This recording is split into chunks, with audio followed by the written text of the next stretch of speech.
I have chosen my ideal. The picture of a disciple of a master stands before my eyes. How can I shape my eternal individuality according to this pattern?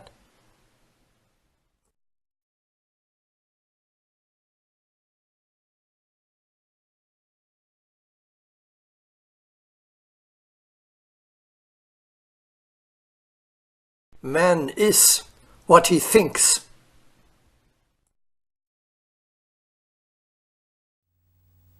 You are a disciple if you always and under all circumstances think like a disciple. Every thought and every feeling weaves on your subtle individuality. With every thought, every feeling, every word and every deed, you either strengthen or weaken your identity disciple. Being a spiritual disciple is a state of the consciousness, a mental attitude.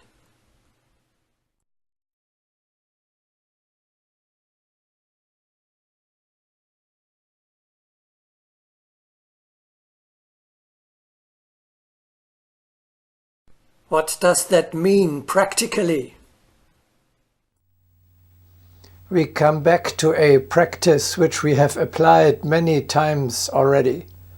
For example, in the exercises elevation, transformation into a spiritual being, and invulnerability. During the 3 meditation times, in the morning, at noon, and in the evening, you establish the state of the consciousness, spiritual disciple. One of the duties devolving upon the accepted personal High Chela of the Great White Lodge is the formation of such an ideal in his mentality, generally built upon the concept of his master, and using some moments of his hours of meditation to plant the seeds, the first causes of that which will eventually be his permanent self.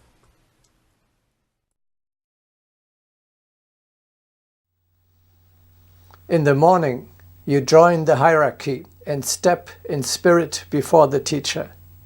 You promise to continue to be in the course of the earthly day a good disciple at whom he may rejoice. You form the firm determination not to allow anything or anyone to drag you out of this high state of consciousness, to always maintain the attitude of a disciple and not to besmirch the connection with the higher spheres. In the evening, you return in spirit to the ashram and step again before the presence of the teacher. Now it transpires. Did you fulfill your orders? Have you been obedient? Did you follow the rule of the disciple? That is like a death. Yes, at the latest after death, you will have to face your teacher in the other world anyway. Then there will not take place an ultimate judgment, but for you, the question will arise. Can you look into his eyes gladly and proudly as someone who has learned his lesson and accomplished his mission? Or do you have to lower your eyes and be ashamed because you have indulged in a life of pleasures, wasted the opportunities of the incarnation, and betrayed your ideal as well as the great cause? The best will be, of course, submit to this test not only at the end of your life, but already in the evening of every day. Then, during the many remaining days of your earthly life, you still have the opportunity to correct mistakes in time before death. At the end of your life, and in the end of every day, looking back, you have to be able to say, I have lived as a disciple of a master. You must be in a position to knock at the door of his ashram in the subtle world and say with a clear conscience,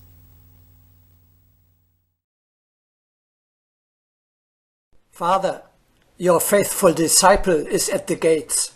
I ask for admission.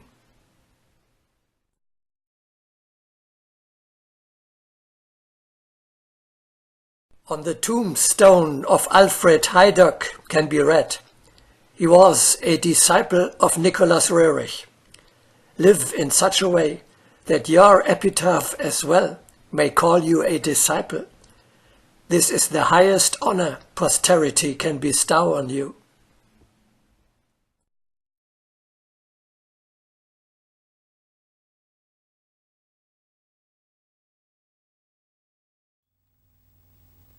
In the course of the earthly day, your task is, you must defend the high state of consciousness acquired in meditation at all costs. You must not think, feel, speak, or do anything that is unworthy of a spiritual disciple. Learn to be worthy of the teacher.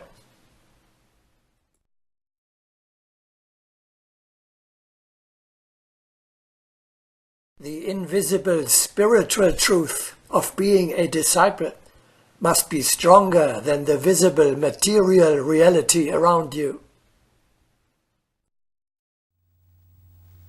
You are a spiritual disciple only when you manage to appear on the material level in all external circumstancing with a corresponding attitude. It is absolutely crucial to preserve this dignity. Everything else that used to look so important to you is from now on, though not meaningless, but of secondary importance only. This is easy to say, but difficult to realize, for the physical spheres, with all their temptations and habits, exercise a great power over us. Create your ideal, the higher the better. Concentrate your energies upon the working out of that ideal. Then work as though every hour held all your hope, your only opportunity.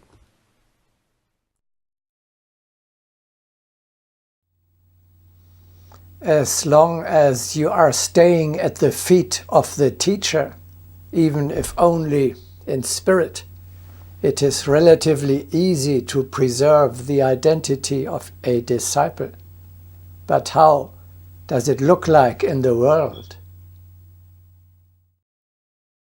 Being honest, I have to admit, under the spell of the habits of my old life, it sometimes seems impossible, even ridiculous to me, to behave like a disciple of the temple. That is what we all experience. As soon as you are expelled from your paradise and return to the world, to everyday life, difficulties begin to arise. The spiritual path is beyond the scope of your previous life. In your environment, you encounter incomprehension. As the disciple of a master, you are a stranger among the unspiritual people around you. The world is too far removed from your ideal. You begin to harbor doubts about the purpose and the benefit of your decision. On returning to the lower physical world, man forgets his higher essence as though it were a dream. A bridge must be found to prevent the loss of consciousness and to become enriched by the higher world.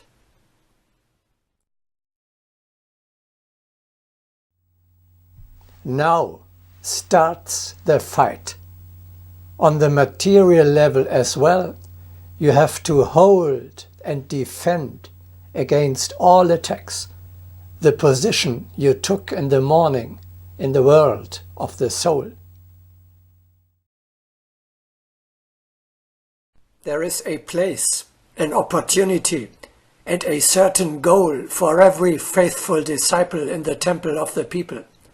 Having won it, he must be prepared to hold it at all costs, and the costs are generally heavy.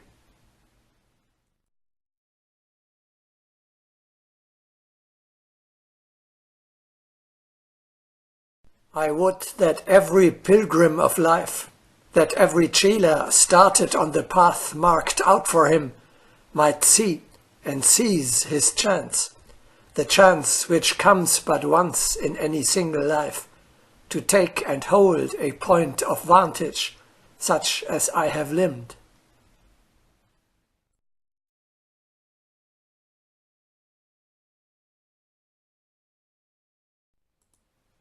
Deviation from that path means the displacing from his position on the narrow line and the moving back to the one formerly in his rear.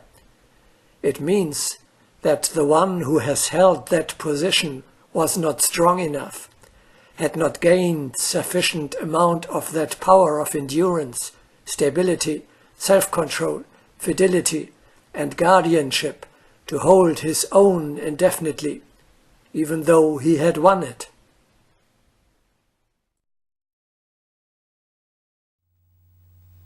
You must not adapt to the unspiritual habits of the normal people around you.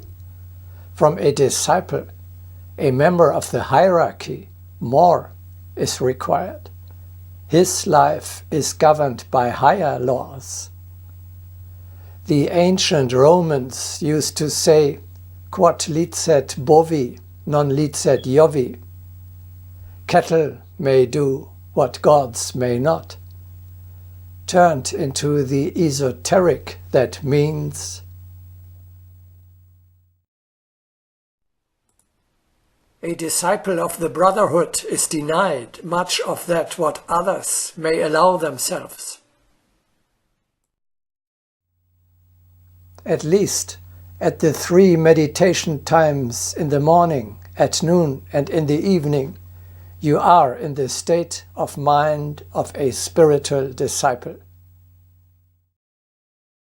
In the meantime, you must not fall too deep and have to get up immediately after each crash. You are now the bearer of a high dignity.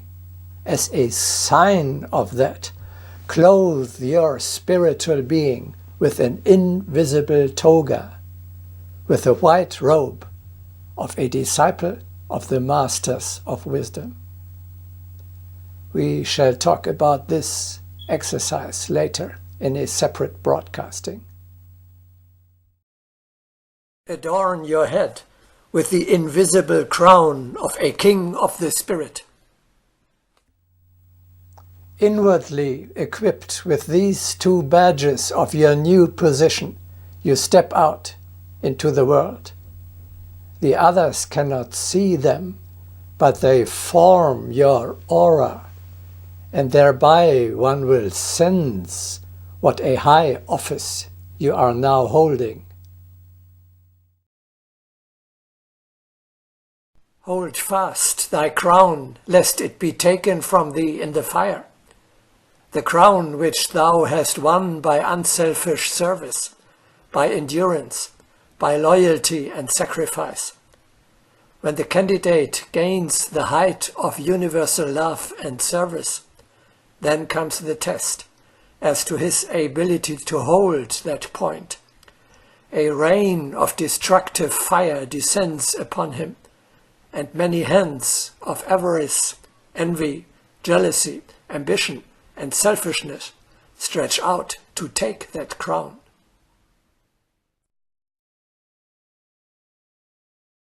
The mass of people do not want anyone to go beyond their level.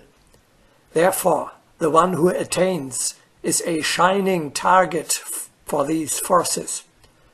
Thou canst hold fast that crown by a pure, unselfish heart, for thou art one with the masters of love, wisdom, and compassion in the great work of helping humanity to higher levels of consciousness.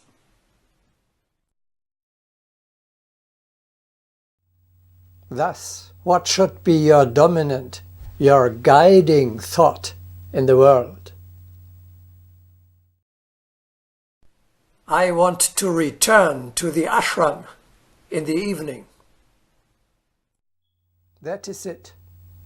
Just imagine you might not be admitted, or the teacher might not receive you because you have besmirched your dignity, did not fulfill the assignments entrusted to you, or gave up your position. What a bitter disappointment that would be. Therefore, throughout the day, keep an eye on the goal of your journey, the ashram on top of the mountain, and behave in such a way that you may return to your heaven in the evening.